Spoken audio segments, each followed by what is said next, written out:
Have you ever wondered if a certain scene on TV actually happened in real life? And the moment you're staring at the screen, is something staring back at you? Chapter 1: The Curse of the Black Box. In the misty autumn of 1999, Li Chuan was wandering through a flea market on the outskirts of the city.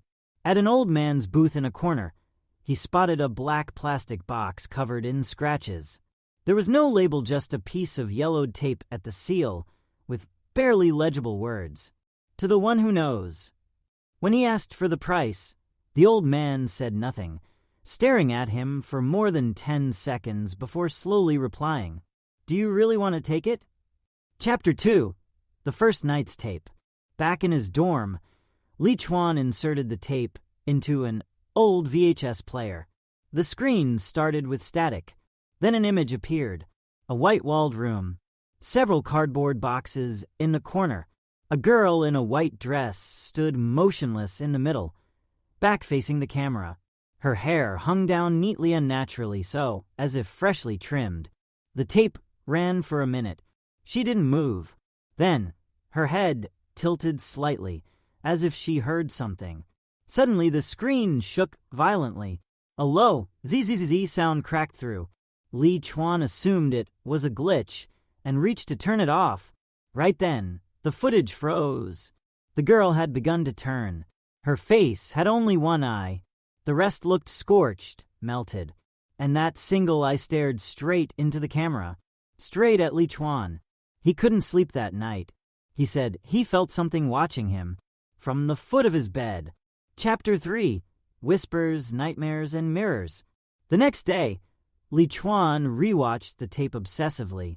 He enhanced the audio using a software tool. Beneath the static, a faint whisper emerged. "You have been seen." He thought it was just noise. But that same whisper came to him in his dreams over and over right in his ear. He started hanging mirrors all over his dorm room. He said he needed to make sure it hadn't come out. His roommate claimed to have seen Li Chuan whispering to his own reflection in the middle of the night, pointing his phone at the corners of the room, muttering, "She's coming out of the wall." On the third day, Li Chuan vanished.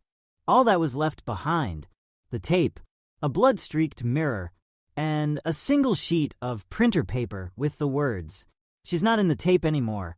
She's already out." Chapter 4: The Archive Tape. Police found no leads. One of his friends told a reporter that the girl in the footage resembled a teenager who had gone missing in the city back in 1994. Her body was never found, but one police report remained. She was last seen at home, staring into a screen, murmuring to herself, "She's calling me." Her family had owned a VHS player. The police tried playing the tape, again only static, but in total silence. With amplified headphones, at exactly 42 seconds, a faint cry could be heard. Each time, the cry was different. Sometimes a plea, sometimes a whisper, sometimes laughter. Chapter 5: The Eye That Won't Close. A year later, the university library's janitor opened Li Chuan's old locker. Inside sat a vintage television. It was plugged in, but not connected to any power. Assuming it was junk, the janitor unplugged the video cord.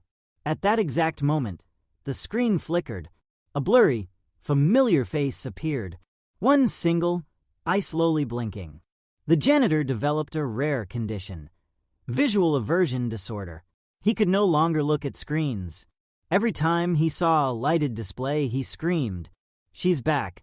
She's inside the wires." So, do you still believe she's trapped in the tape? They say the cursed tape is now in the hands of a collector of the paranormal. And once a year on the midnight of the Ghost Festival it is played. They call it a seal. If not played on that day, she will crawl out of the screen, looking for her next eye. Still staring at your screen? Maybe she's already seen you.